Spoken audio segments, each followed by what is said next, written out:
Who are you? So who are you? Marc Silber. I'm a professional photographer. Yeah, in fact, you got the license plates to prove it. Press photographer, yeah. Those, as you can see, there's not very many of those. The cool thing about these plates is if there's any kind of national emergency or catastrophe or whatever, they'll let me in, and I can take shots of the president or whatever. But I was going to show you, this was not the actual first camera, but it was pretty much like this, my Brownie that I absolutely adore. This is what I learned with. And I'm going to talk about why you should actually start with a camera like this before you go to a camera like this. Because this baby is I love this camera. It's a Nikon D2X. Yep. And it will do anything, but if you don't know what to do with this one, you're going to have a hard time learning how to use this. Absolutely. So that's going to be one of the things I'm going to teach here this morning. Where are we, by the way? We are at Long Ridge Ranch. This is Long Ridge Open Space Preserve on Skyline Boulevard. We're way above Silicon Valley. We're way above Silicon Valley. In fact, if you could go over this ridge right here where this little vineyard is and look down, you'd basically look down into Palo Alto, the upper Palo Alto Hills and Los Altos. So and right directly over that way is Santa Cruz. There's some really cool motorcycles going by. Oh yeah, they love this road. They just whip There's up. no cops here, and they go like 100 miles an hour. Man. I got passed by a few. This place is just motorcycle heaven. Yeah. Anyway, the interesting thing about this land is that it actually, there's an intersection of 3 counties here. Yeah. San Mateo County there, Santa Clara County like right here, and then Santa Cruz County over here. So we're actually right in the intersection of these different spots. Very cool. Let me get a little bit. Sure. What we're going to do is take a walk down here. Now my family was one of the owners of this, what is now the preserve. The story is when I was a kid, I was and still am, quite a mountaineer outdoorsman. Yeah. I went through Outward Bound when I was 16, and then National Outdoor Leadership School, and then I became an instructor at the National Outdoor Leadership School. Yep. But before all that stuff, I would look up at the hills from down in the valley and thought, wouldn't it be awesome to have a cabin up here, or live up here? So I started getting my parents interested in that, and it turned out that they had other friends who were similarly interested, and we ended up buying this 400-acre parcel, including Wallace Stegner, the author. Wrote Big Rock Candy Mountain, a lot of different books. We bought this 400-acre piece, and I ended up being the caretaker for it, pretty much. Built a cabin, which unfortunately is burnt down at the end of the valley over here, and got to know this place, you know, inside and out. I know everything about it. Hiked up all the trails, and the ridge is up here, and the creek is down here. And I'm going to take a little walk down here and basically talk about some of the steps of photography as well as this land. Yeah, you just wrote a book on photography, right? I have an ebook that's going to be on my site any day now. It's just being polished up by my designer, and it'll be on the site. And what's the book called?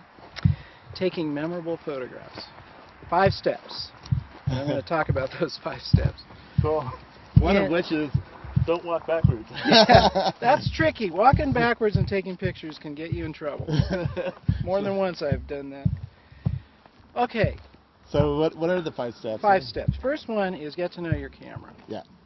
Now, having said that, what I actually recommend to new students or even kind of experienced photographers, and when I start out my classes, I give them a throwaway camera. Because I want them to not get hung up in this machine. They need to understand the basics, which I'm going to talk about in a minute, of getting a good shot. But if you've got a camera, you got to get to know how it works. And I actually do recommend reading the manual. As boring as it is, I've read my manual plenty of times. When you have a camera like this, or even a simple camera, you got to know what it does. Yeah.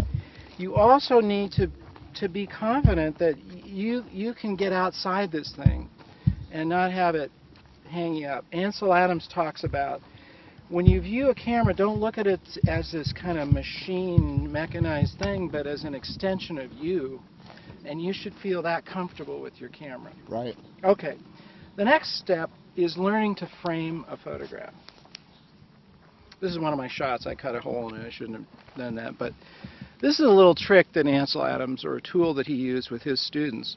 You take a 3x5 card and you cut it out the size of the photograph you're going to be taking. This is for a 35mm or a digital camera. If you were taking a square picture, you should use a square hole. And learn to go and see your picture with this card. And he'd send his students out looking for photographs. Now this is before learning to use this machine. You should learn to find a photograph. And the key word here is framing. Framing means, yeah, it's kind of fun. You just kind of look through it and you see what you see through your rangefinder, your viewfinder. Find a nice frame there. There's the frame. So framing is a funny word because you can look at it in the dictionary. It doesn't really describe it. You know, it means putting a border around something. But in photography, it means getting the shot so that it is framed by whatever you're taking a picture of. So, for instance, we're taking a picture. This is a better example.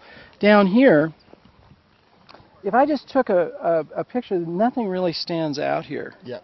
But if I focus in on this path here, and I frame it with the trees at the end, which I'm going to do with my camera now. I'll take two pictures and we can compare them later. This one is unframed, just a shot. And now I'm going to zoom in here, and the path itself forms the boundaries of the frame, and the trees at the end forms the other boundaries. Yep. And that makes all the difference between a good shot and a bad shot. So learning to frame, take one of these out, and just go out and start seeing shots. By the way, what kind of photography do you do? I do kind of everything. I do portraiture. I'm a fine art photographer. Yeah.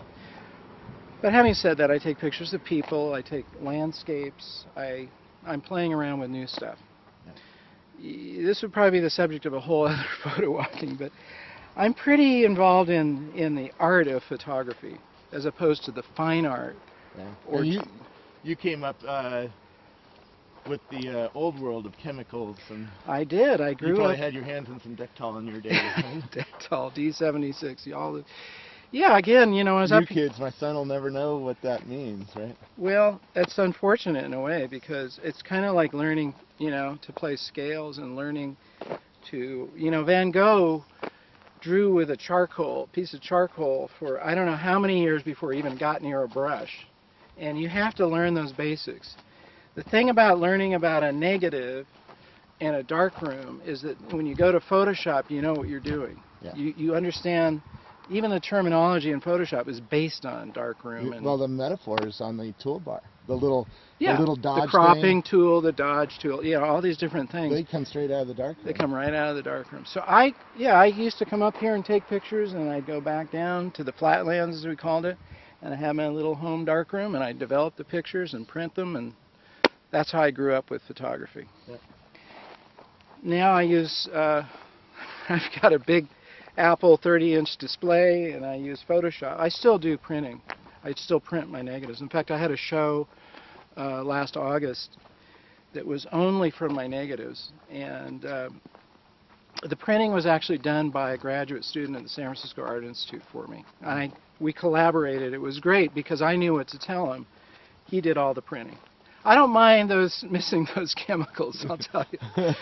Putting your hands in the developer and the fixer and all that stuff and breathing in those chemicals is a bit rough. Yeah.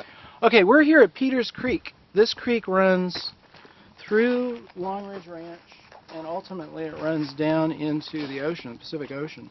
It just is one of the kind of the central points of this ranch, and as we walk along here, I'll show you some different things on it. So I got the second step, which is remember to frame your photograph, and this card will help you. The third step, or the third point, if you're taking first step was framing. Get to know your camera. Get to know your camera. Yeah. Second step is framing. Second step is framing. These aren't, you know, set steps so much as how to things to keep in mind when you're taking a picture. You keep working on, yeah. Yeah. Okay. Taking pictures of people is interesting because you got to put them at ease. Yep. Most people, any person, even you, I bet, will stiffen up, stop what you're doing. Okay, you're not doing it, but most people. I'm so used to it. Yeah, you're used to it. But most people, you can see them stiffen up, and you don't get a picture of them. You get a picture that they're trying to project out there. Yeah. Okay, so some things to do when you're trying to get natural pictures. Cartier-Bresson, who was one of my mentors, took pictures of people all around Paris, all around the world. And he used a small camera, not this one. Now, the problem with this camera is it's so imposing, you can't help but see it. He used a little Leica, it was about this big, and he literally could pop in, take a picture, and leave before anybody even noticed him. So he was just getting pictures that way. If you can't do that, there's a couple of things you can do. Take the picture of the person, pose, but just keep snapping. Yep. Take enough pictures so they feel comfortable. And then what you want to do is even hold the camera like this where it doesn't look so obvious that I'm taking your picture. Right. Until you get the one you want. Okay, that's great technique. Thomas Hawk, who usually does photo walks with me, just takes millions of pictures of people. Yeah. And after a while, you just get tired of taking Yeah. pictures and you relax and go back to what you're doing. And you forget about it. Yep. The show that I did in Marin for my original negatives was called My Mexico 1969. And what it was when I was a senior in high school, I spent my last semester in Mexico, or a portion of it, building a medical dispensary in the Sierra Madre Mountains. And I took not this camera, obviously, I took my Rolleiflex, which is a pretty big camera, it's a 2 1/4 square camera, with me, and I came back with these amazing pictures. Yep. Because I was involved with the people there. They let me into their life. And even now I look at these and I'm pretty amazed that I was able to get these kind of intimate feelings out of these people. And they were open to me because they didn't just see me come in with a camera and then leave. I was there and interacting. Yeah. But even then, I'd go to a new village. What would happen is the people in these villages, when I say village, we're talking about 30 people. Yeah. This is a whole village. They would line up for me. They knew what to do when they saw a camera. They all lined up like this. And I'd take that picture, but then I just kept snapping until I got them the way who they really were. Yep. Okay. The next step, the next thing to remember, especially when you're traveling, you're taking pictures with your family, is make time to go out and take pictures on your own. You got to get in the zone. Even now, I'm not thinking about photography, I'm thinking about you. Yep. So I don't really have my mind on photography. No, we're missing lots of good shots here. We're missing some shots. So I have to kind of block you out for a minute and start thinking, where's a shot? And I play this little game where if I'm in a place that I know there's a photograph, I kind of just look for the photograph. Now if I take a picture over here, nothing's going to happen. So it can't be there. And I just kind of look. Although you could get a macro lens on and you could get a macro and start get some focusing on some of the leaves yeah, wood. Or you're right. You could get something there. There's some. This is kind of cool with this poison oak over here. You could do something there. take pictures, don't touch. Yeah, don't touch that stuff. That's poison oak. That's that red stuff. You'll get really itchy, and that's no fun.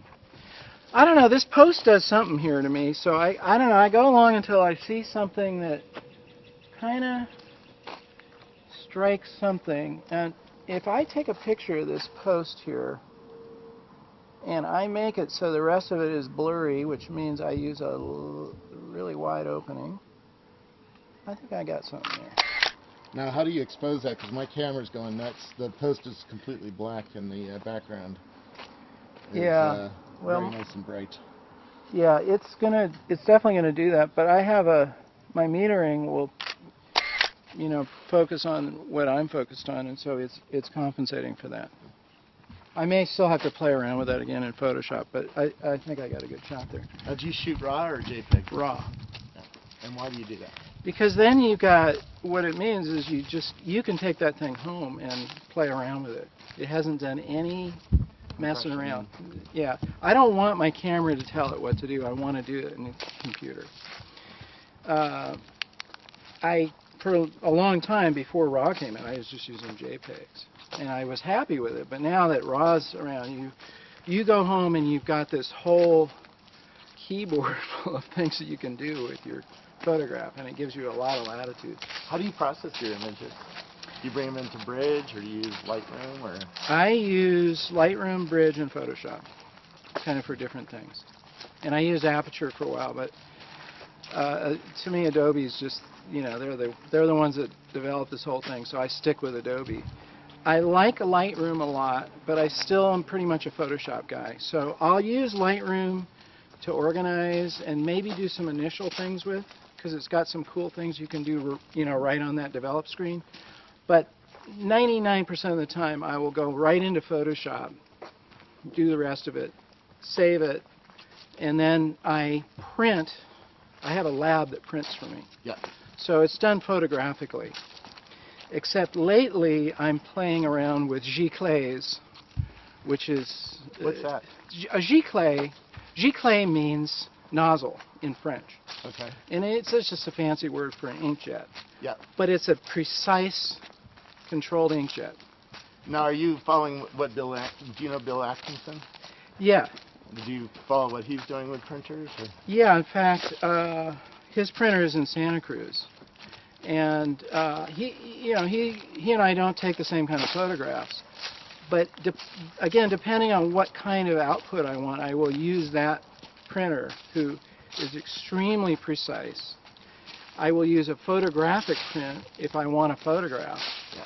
Or if I want more of a kind of an artistic look, I use a giclée. Yeah. And I'll show you an example when we go back to the car. One thing I noticed right here is the light on your face got a lot better because it's reflecting off. Yeah, that's the like a big hillside light box right there, which is really cool. So we've got a light box for portraiture. This is perfect. Let's switch places here. Let me see what you look like here. Yeah, that's really kind of neat, subtle portraiture lighting. I don't have a lot of light, so I'm gonna have to up the... That's one thing, since I'm viewing you through an electronic viewfinder, it forces me to see you photographically. Yeah, a little bit. yeah. Now this camera, I can play around with the ISO, and I'm bumping it way up here to Are get... you using what, 1600? Yeah, I'm up to about 1600 here, so, which of course is going to make it really grainy. So are you going to get the new D3? No, probably not. The next... That lets you go up to 6400. I know. But, the next camera I'm getting is the Leica M8. Why that one? Okay. The Leica is really my preferred camera. That's the one that Cartier-Bresson took pictures with. It's about this big. Yeah. The M8 is the exact duplicate. It doesn't look like a digital camera like this, something from outer space. It looks like a Leica. It's only 10.2 megapixels, which I hope they bring that up. But essentially what you're getting is a digital camera that has got the best lenses in the world that's this big. Are they Carl Zeiss lenses on that, or? They are, no, they're lights. They're light lenses. It's their manufacturer. Yeah. And the Carl Zeiss is like on Rollies and a lot of, yeah. But this camera, so it's this big, doesn't have all this stuff. And this is perfect for going out and capturing those people. You have a black camera, you can go around with this little camera and capture people without them seeing you or without getting distracted by you. So anyway, I'm just waiting for them to, it just came out relatively recently, so I'm, you let the bugs settle out. They're without the lens, it's $5,000. Yeah. So it's a big investment. I can use my old lenses for my film Leica. I have an M2, which is the classic Leica. It was actually written up in the New Yorker not long ago. It is a little known fact, and you can see this on my blog, it's the most popular device of the 20th century. Really? I think they call it the coolest gadget. The coolest, yeah. Ahead of the iPod, believe it or not. Well, when you play with one, it's just engineered so well. It's amazing. And it's quiet. It's quiet. That's the other thing. This, because you're moving that mirror up and down. The Leica has no mirror, so it's just a little, they call it a kiss. It just, this little, It's just a beautiful sound. It's like driving a Porsche. Okay. Somewhere we were in the middle of those 5 things. I think I was talking about putting people at ease. Yeah. Okay.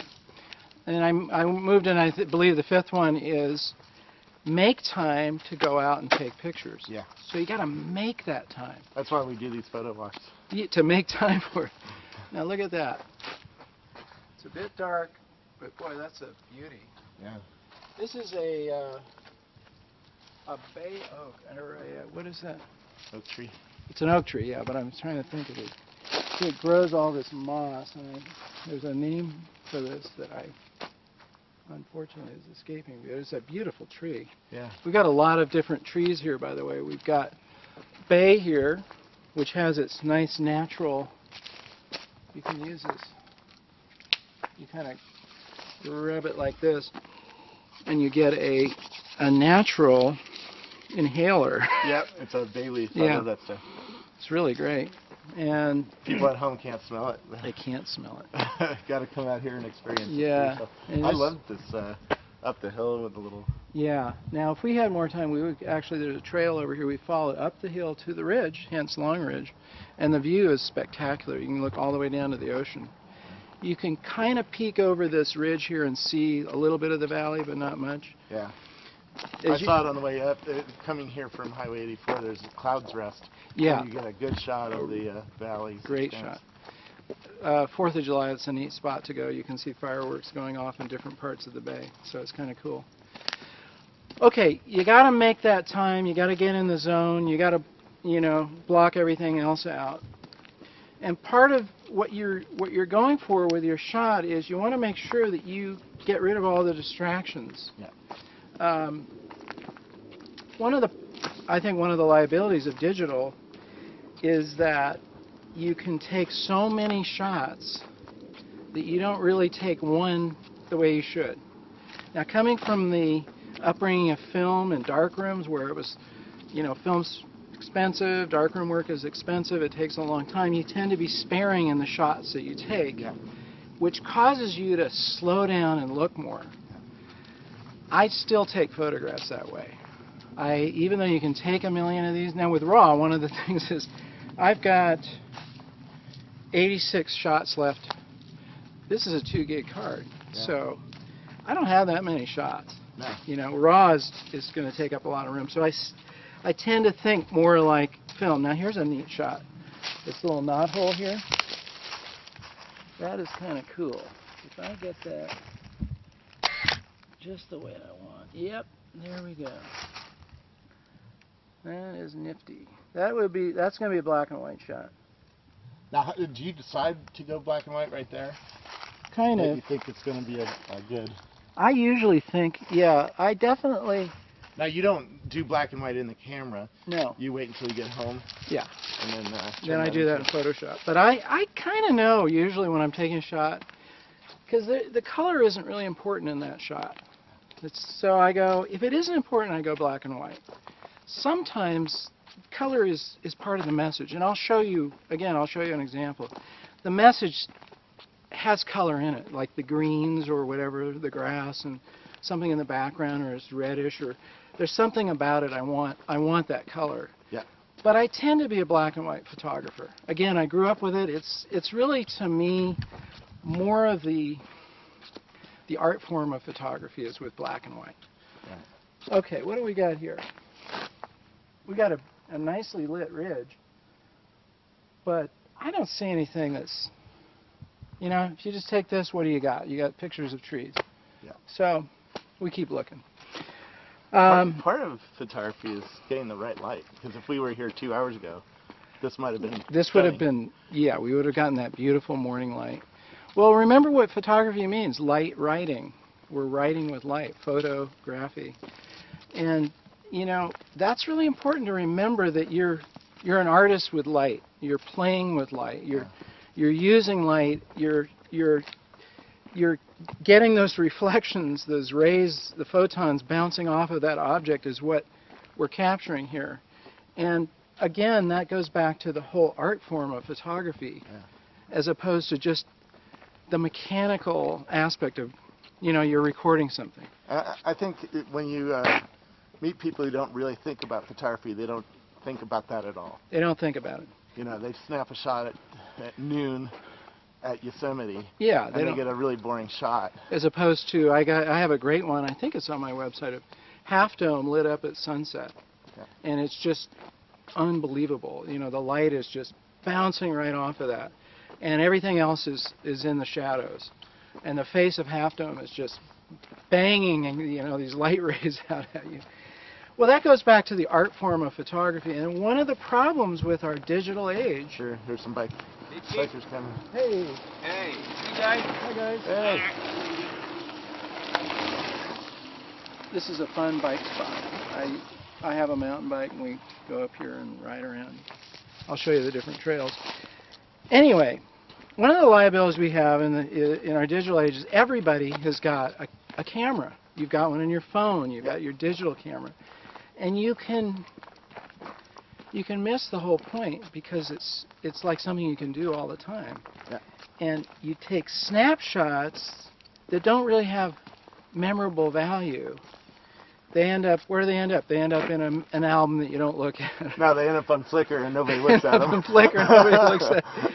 They don't get any favorite.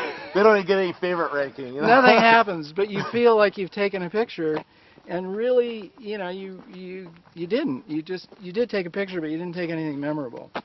So, I prefer to look at it in terms of how can you use this cool device to get those memories. Yeah. And remember, and this is kind of where the philosophy of photography comes in. Photography is about looking. Yeah. And because it by its nature it causes you to stop thinking and being in your head and look outwards, it's pretty therapeutic. You know, because you go and you look around and see what you've got here. Now look at the sky up there. That's awesome. I love taking pictures of clouds. I have a shot of Big Sur clouds at sunset that's just spectacular. And all it is just the sky with better formed clouds than that. Yeah. And I was out. What role does luck play in photography? Plays its role. I mean, if you luck has a thing which is you got to be in the right place at the right time for luck to do something. But there are lucky shots. I have a lucky shot I'll show you. You know, if you're using your camera and doing the right thing, you're going to tend to get those lucky shots. I have some really, really, really lucky shots. I have a picture on my website of kids jumping off a sand dune. And it was a lucky shot because one split second later, the formation would have been wrong. But you see it on, it's a perfect arch. I was down below them, they're jumping off at sunset, so they were silhouetted, and it's just a perfect arch. So that you could call a lucky shot. But I was at the right place too. So luck is a factor. Okay, last, which I don't include in one of the 5 things, but I think is important, is think the whole process through. Ansel Adams taught his students, not just to take a picture, a negative, think about printing it, but to envision the final product. So when you're looking through, I'm thinking, what is this going to look like on the wall or in a magazine? Not so much what it looks like here, but can I make this thing into something that I would want to put on the wall? That's how I think. So when you get the shots you like, look through them and find the one or ones or whatever that you really like, get them well printed and frame them and put them on your wall. So you actually have a finished product. Yeah. But by that token, think the process through that way. Don't just think I want to snap a picture, but I want a picture that's memorable enough to put on the wall. Right. Now we're going to head over here. This Okay. is... I'm going to follow you because walking backwards through that's a bit... through the brush is Okay, interesting. so getting back to Long Ridge Ranch, this was a farmhouse over here. It's all dilapidated. It was dilapidated when we bought it and it fell down. And over here was a barn. This was part of the barnyard. And it was right over there. I used this barn wood, better than this, to build my cabin. Came and took it apart, took it up on the hill and built a cabin. This was the orchard for the farm. And there are apple trees every year I bring my kids up here to pick apples. And if you don't get it just right, you miss it. And I think this year we missed it. But this is the apple orchard. That tree down there, Yep. that's an apple tree. And 2 weeks ago, I came here with my kids to pick apples, and we're too late. We Yep. missed the apples. Anyway, I ended up wandering off into this brush over here because there's some apple trees on the other side. Those weren't any better.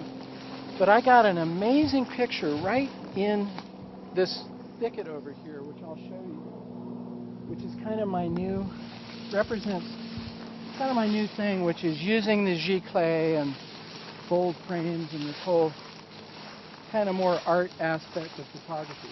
Now this is a cool meadow. This is kind of neat, the layering here, where we got these trees and we got those guys in the background. I think I can get a good shot. If I focus on this tree, frame it, but I'm going to make the background blur out by keeping the aperture wide. Now, what lens are you using?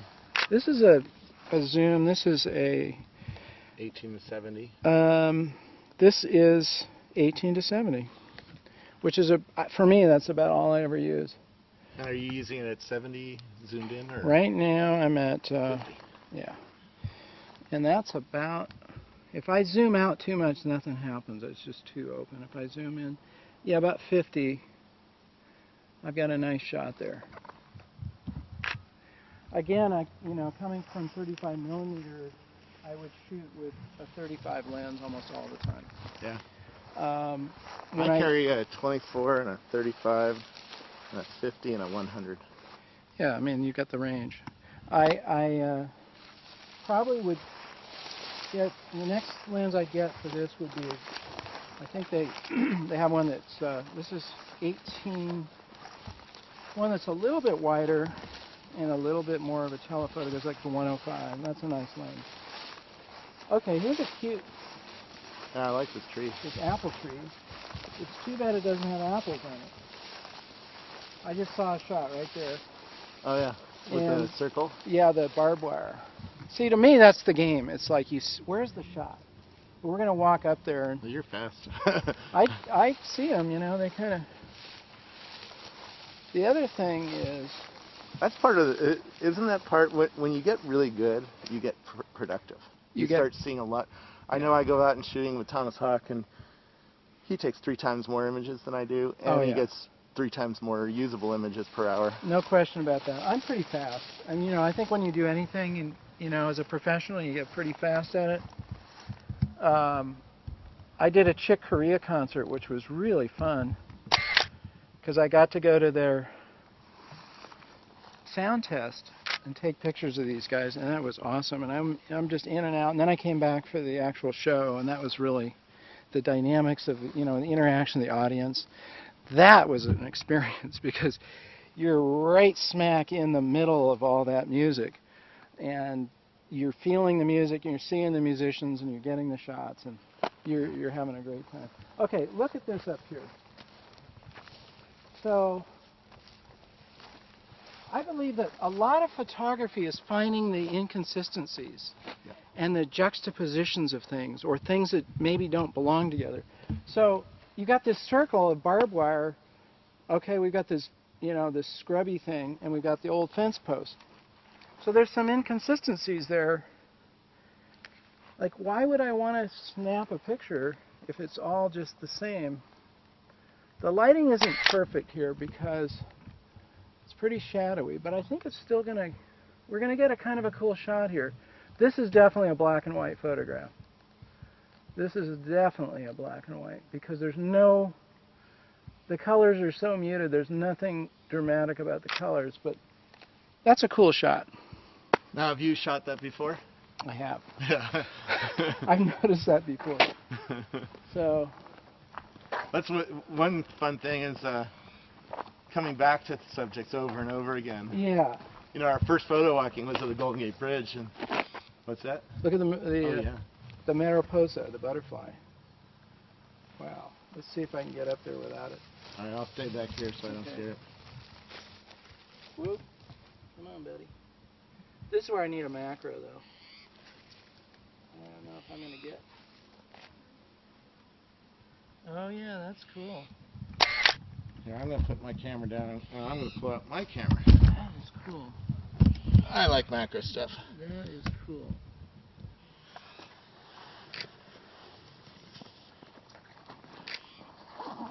You got a macro lens with you? Yeah, I have 100 macro. Nice. It's a really beautiful lens. It's great for portraiture too. Oh yeah, I bet. And you're using, what do you got, a Canon? A 5D. Yeah. Canon. Whoa, look at that. Alright, let's get over here. Oops, sorry, I'm in your light. Okay. I'll let you move in with your Canon there. That's a cool shot. I don't know why Canon seems to be, everybody uses a Canon. Because it has a full frame sensor and it's less money than the Nikon. Yeah, that's true. They're definitely. I looked at the D3 and it's Well, it's a beautiful camera. that is a cool camera. With macro, you have to take a lot of images Yeah, because the focus points are so close. yeah. This guy's a lot of fun. Let's see if I can lean it closer. Yeah, I love this lens. I can just get right in on it. Who said if you're not if your photos aren't good enough, you're not close enough? I don't know. I think that was Kafka. Yeah, that could be. Yeah. That's a pretty good law.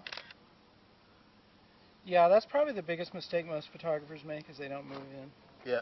And they rely on zooming rather than their own perspective. Yeah, I don't even own the zoom. I bought Really? all fixed lenses. Oh wow. Partly Yeah. because I like fast glass, you know. Yeah. And I also like the depth of field that you get with a wide open, you know, Yeah. aperture on a fast lens. I became a zoom guy. I mean, I kind of grew up in the era where there weren't really no zoom lenses. Now here's another cool thistle shot, although it's kind of, that would be a nice little macro there. Yeah, I got a bunch of thistles. Yeah. So let me put my gear away. Sure. Get back to videoing. This guy is. I just got this, by the way, and I bought it the night my wife went into labor. Wow.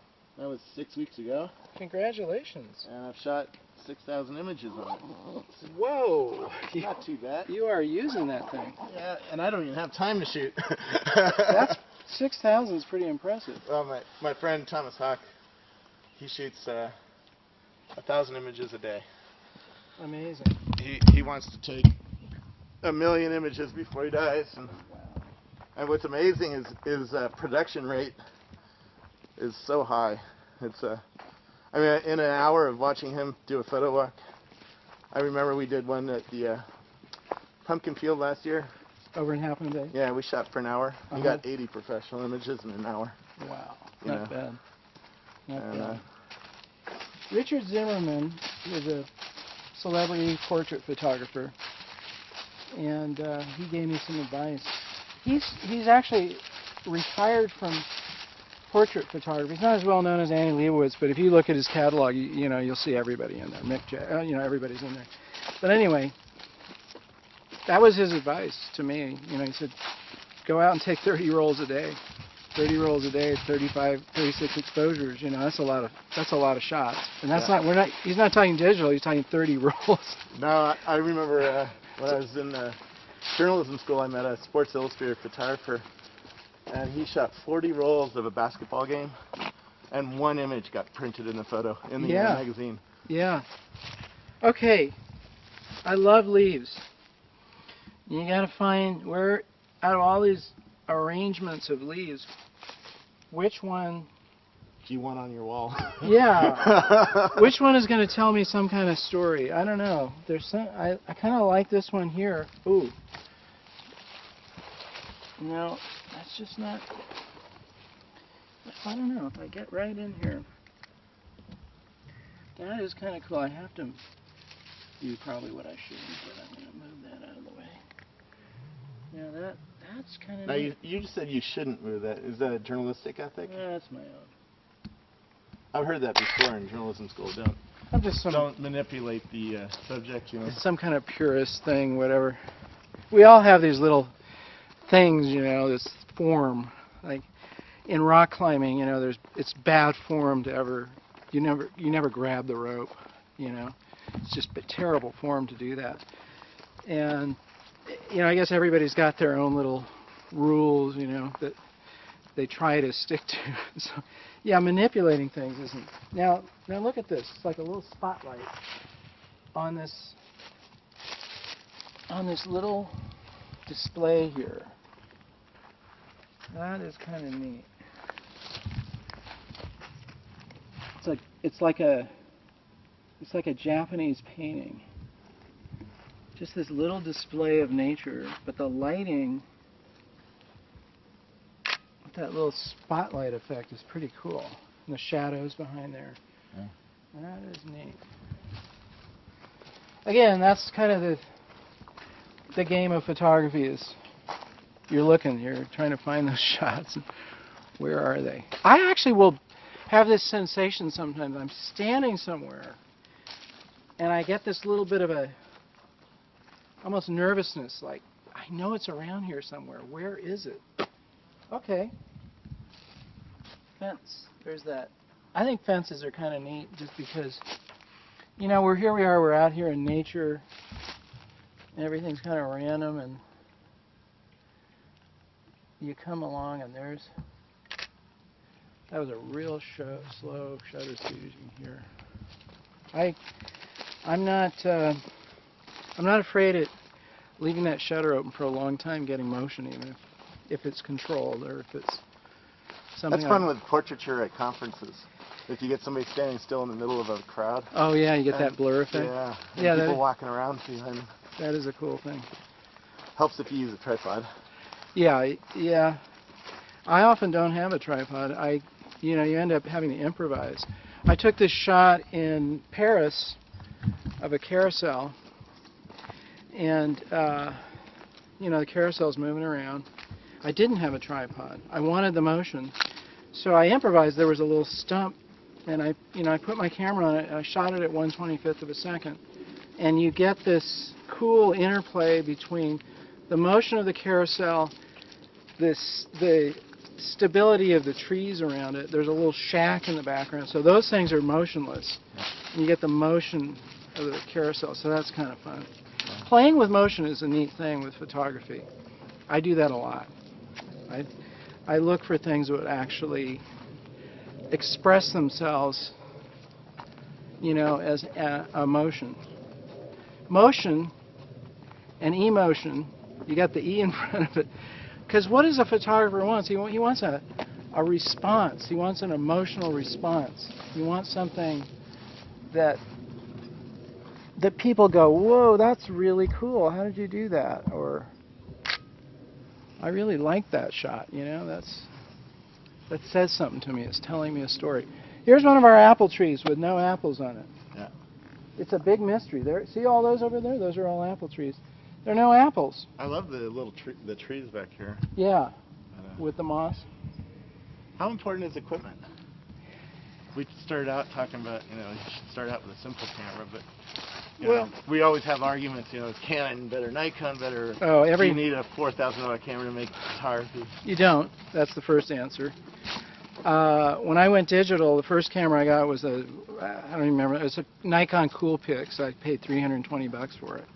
And I took shots that that are professional shots. It's 4.5 megapixels or whatever it was. So the equipment shouldn't enter into your frame of mind in terms of I have to have a certain camera to get a good picture. But having said that, then I always feel like you have to earn your equipment. So once you've got the ability to take some shots, then you get the coolest equipment you can get, which is why I got this.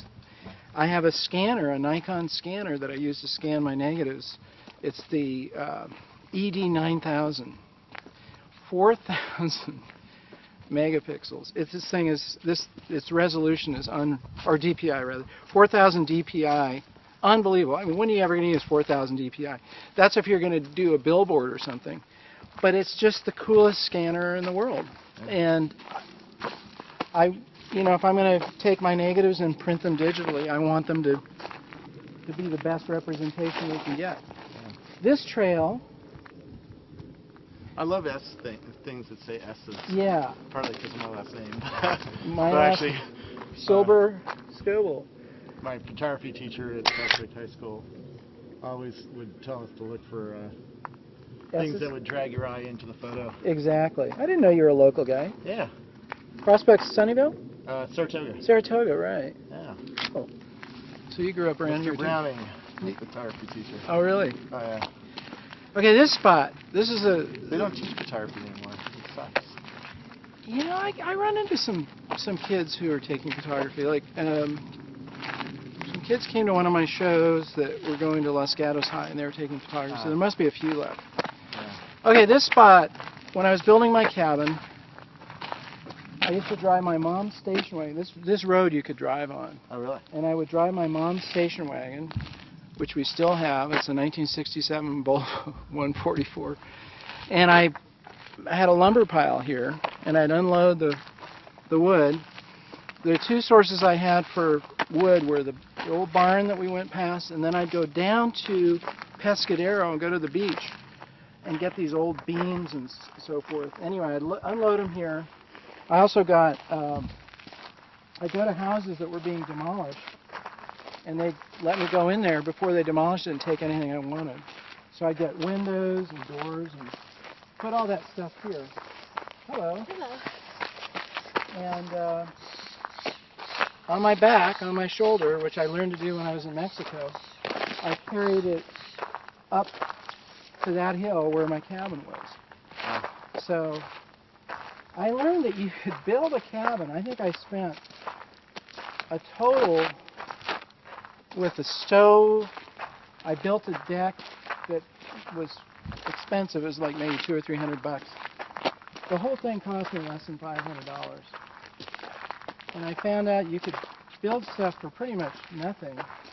The price of nails and hinges and whatnot by going out and doing those things I did. So that was kind of neat. Okay, we're going to just go a little ways up here and then probably head back. All right. This is There's some bikers coming behind us. Oh yeah. You can see this is the top. Hi. This trail goes all the way back to Skyline that way. And then as you go a little bit further over there, there's a trail that goes up the ridge. And you can go all the way up to the ridge. And then there's a trail that will take you all the way down to the ocean. I've walked that trail. You end up over at San Gregorio. Wow. It's a neat walk. It's about 12 miles. So, look, isn't this amazing? Here we are in Silicon Valley. And, you know, you just got this wild country here, you know? Yeah. And just over Most people don't know it's up here, you know? Most people don't know it's here. And can you imagine being a teenager and this was your place?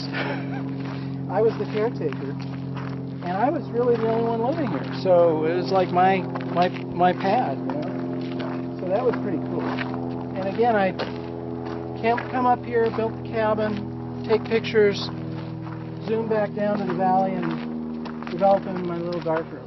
How did you get those license plates, by the way? You just apply for it. If you're doing press work, the state will give you one. You have to prove that you're actually a press photographer. So. Okay, here's this little natural amphitheater. I don't see a shot here, but it's kind of a cool thing. Yeah. Maybe in the sunset you would see a shot. In the sunset you get a shot. And we've got natural Christmas trees. There's just kind of neat little pockets of beauty. This is a madrone here, which I absolutely love this stuff. A lot of times you'll see the bark will be peeling back. Yeah. This guy's pretty new, so he doesn't have that. But that's just kind of a neat. See, And we've got bay trees. We've got the different kinds of oaks. We've got these live oaks all over the place, and we've got pine, all sorts of stuff. That, this thing collects a lot of water, so it runs down. And, when it's in the rainy season, it runs down into the creek, which gets moving pretty fast. Now, how important is it to come out here during a storm and try to get different kinds of weather and different kinds of light? I think that's super fun. I know my best photography I did in Yosemite was during a storm that was just rolling in. Yeah, that's great. Because, again, that point about capturing the stuff you wouldn't normally see. Yeah. Which brings to an idea, which is I need to get a digital underwater camera. Because I feel uncomfortable about the subject. Although Nikons are really sturdy, I've taken this on backpacking trips, and it's heavy. Yeah. It's a heavy piece of equipment. So I'm going to get an underwater digital. I also surf, and I'm sorry to say I've never taken one shot surfing. Wow. And sometimes I'll be out there in the waves, waiting for a wave, and I see these works of art come by. I mean, those waves are just things of beauty, especially, if there's mist spraying off, and I'm thinking, where's my camera? I'm missing this unbelievable shot. So I've got to go get we actually rented a 600 millimeter and went shooting the surfers down. Did you? Oh, it was fun. At where'd you go? Mavericks or? Close to Mavericks. Yeah. Yeah. We were hoping that Mavericks would happen this year. It didn't happen. So yeah, Mavericks needs. Actually, a 600 millimeter makes a 2-foot wave look like a 30-foot wave. So anyways. you were way up on the cliffs there, or? No, we were right by the road where they surf right by the road. Okay, and, like maybe Scotts Creek or something like that, or? I forget. Yeah, because up and down that coast, I used to surf there a lot. I shy away from it because the great whites hang out at Año Nuevo. You don't want to lose a leg to It's just a little freaky, when you're out there and you're going, this is where they hunt seal. Difference between a surfer in a wetsuit and a seal, to a shark may not be that. You don't want to be kind of in his taste testing, They don't eat people, but they taste test them, and that taste test is a little painful.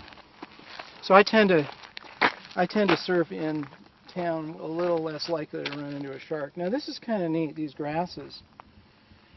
You gotta get. Grasses are fun to get a low angle on. Yeah. Because it makes them look like they're reaching the sky. Yeah, that's kind of a neat thing. I'm gonna turn off the camera here because they can't see at home, but I've been carrying this thing for an hour now. Yeah, no kidding. Has it been that long? It's 52 minutes. Wow. Well, we'll start heading back here. Yeah.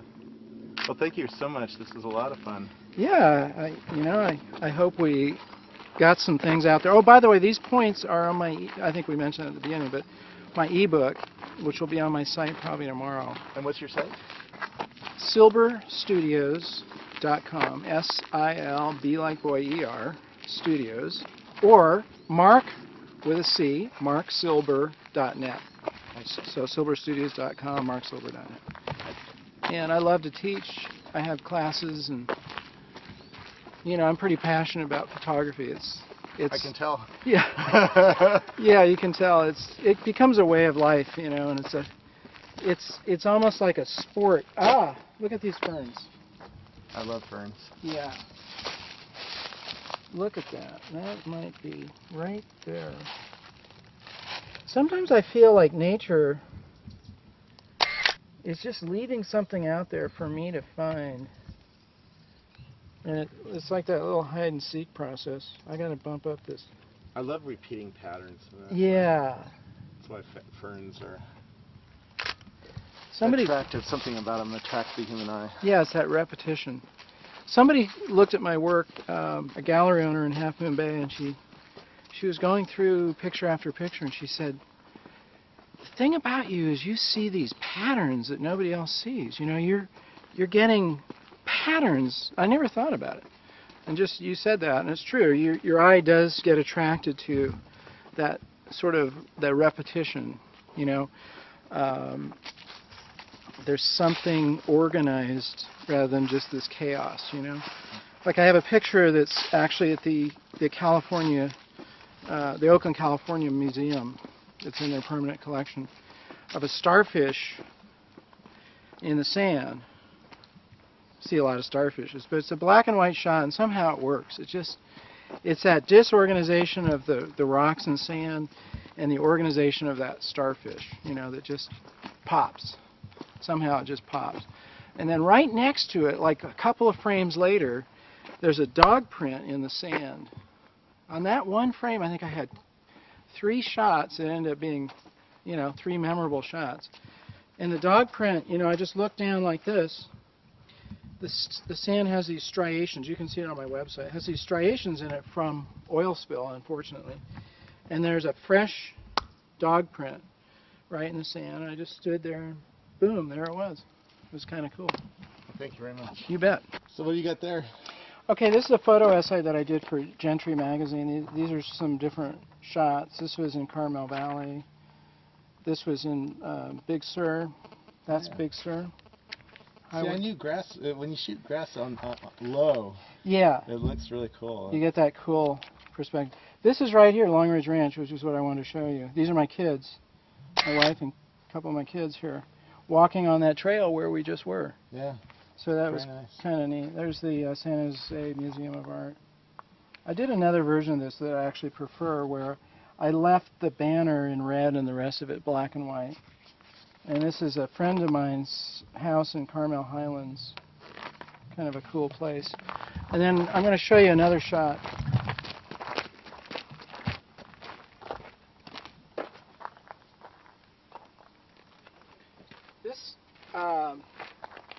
This I took.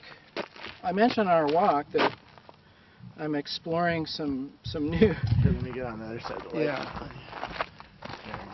This I took 2 weeks ago up here, and this was back in the thicket that I mentioned. Yeah. And as you can see, I had a long exposure. The things are moving. But cool. I just thought that was, this is now one of my favorite photographs. Just the vibrancy of the grass and this blue stuff is unbelievable. And then I had it framed. I'm now looking at things more like, as I said, the finished product, including the frame itself. Yeah. Where do you find good frames? I use Richard Sumner Gallery in Palo Alto. The guy's just awesome. And he and I collaborate. As you can see, this is a giclée print, and the way he matted it, it floats. Yeah. So you get that dimension. Oh yeah, show that. See how cool that is? Yeah. So you get a shadow. It actually isn't sitting. No, it's floating. Yeah, that's cool. And then another mat over it. How much does it cost to mount it? It's expensive. This is $500. This is about $400 for the whole thing. So you have to be pretty serious about it, and you have to take shots that you're pretty serious about. Yeah. But again, looking at art, I was in London, I was looking at, the Victoria and Albert Museum and the Tate Modern, and I noticed, I go into the photography room and it's very conservative. It's a white mat and a black frame, which is kind of like a black tie and a white shirt. Yeah. And you go into the modern art and there's these wild frames and they're big and bold. And so I thought, let me go in that direction a little bit. Let me show you something. That's the subject of another photo walk, though. That's a whole other thing. This is a shot on my website. This is the one I was talking about. Come on over here in the sun. You said luck. What part does luck play? Now, how did you make that? Tell me a little bit. This was a lucky shot. The kids are jumping off of a sand dune in Morro Bay. Yeah. The sun is setting behind them. Okay. So I was down below them in the sand dune, and they're jumping, and you get this perfect arch. That's awesome. Isn't that amazing? So that wasn't done in the darkroom. That was actually made that way. You made that in the camera that way. Yeah. I did it both ways, but it just came out so much cooler just as a complete silhouette. Yeah, that's cool. I love silhouettes, and they're fun to play with, but you have to learn to use your camera again. Exactly. And learn to put on manual exposure and learn how to make them all black, or at least dark enough that you can make them black in Photoshop. That you can silhouette something. Yeah. If you go to my website, actually a little survey will pop up, and if you answer the survey questions, you can download this as a desktop image. Which is I cool. like using this technique with portraits and then popping a flash on the face. Oh, during yeah. sunset. That's the, cool. The color behind them for the sunset, and then you pop a flash on their face, and it looks really cool. That's pretty neat. This has been published a lot. This is the Big Sur voice. Yep. A lot of different publications have used it. Anyway, I had some. We have 1 minute to take left. Okay, this is a shot. These are some shots of my cabin somewhere in here. Gee, I better find it fast. Maybe I grabbed the wrong book. Oh, here it is. Okay. This was my cabin that I built. That I told you was built out of barnwood and scavenged pieces of this and that. Bear in mind this was the late 60s, early 70s. There's an inside shot. But it was a sculpture. It was really fun. Well, thank you so much for a great day. You bet. My pleasure.